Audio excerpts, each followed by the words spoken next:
উম্মত তুমি জানো না আমি যে তায়েফের পাথরের আঘাতে পুরা পিঠ চালনির মতো জাজরা বানায় ফেলছে আমার? শোনো নাই তুমি? আমারে যে উহুদের ময়দানে দান দান শহীদ করে রক্তাক্ত করছে, তুমি শোনো নাই? আমি যে 14 দিন পেটে ক্ষুধার তাড়নায় পাথর বাঁধছিলাম উম্মত, তোমার মনে নাই? একবারও শোনো নাই আমার ক্ষুধার কষ্ট, আমার পিঠের ব্যথা, আমার দাঁতের ব্যথা, আমার কাঁধে 2টা কড়া ঢুকে গেছে উম্মত।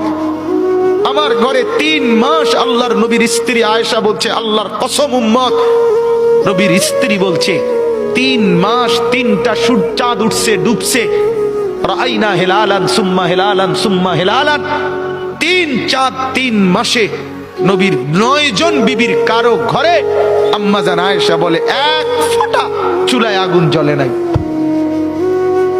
মা আওকাদাত ফি আবিয়াতে রাসূলিল্লাহ নারুন, নবীর একজন বিবির ঘরেও আগুন জ্বলে নাই। আল্লাহ নবীর স্ত্রী আয়েশা একদিন বলছিল নবীকে পিঠে হাত বুলাইয়া, ইয়া রাসূলুল্লাহ, স্বামী আপনার পিঠ ছিদ্র ছিদ্র কেন? পুরা পিঠ চালনির মতো ছিদ্র ছিদ্র কেন? আপনার কি ছোটবেলায় বসন্ত রোগ হয়েছিল, গোটা হয়েছিল?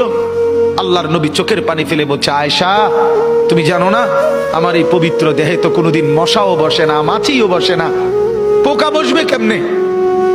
আমার পবিত্র দেহে তো হাঁটলে মেশকের গ্রান বের হয়, আমার পেশাব পায়খানাও তো কোনোদিন জমিনের উপরে 1 সেকেন্ড থাকে না, মাটি ফাঁক করে ভেতরে নিয়ে যায়, সেই আমার গায়ে গোটা হবে কেন? আয়েশা এগুলো আমার তায়েফের পাথরের আঘাতের রক্তের দাগ।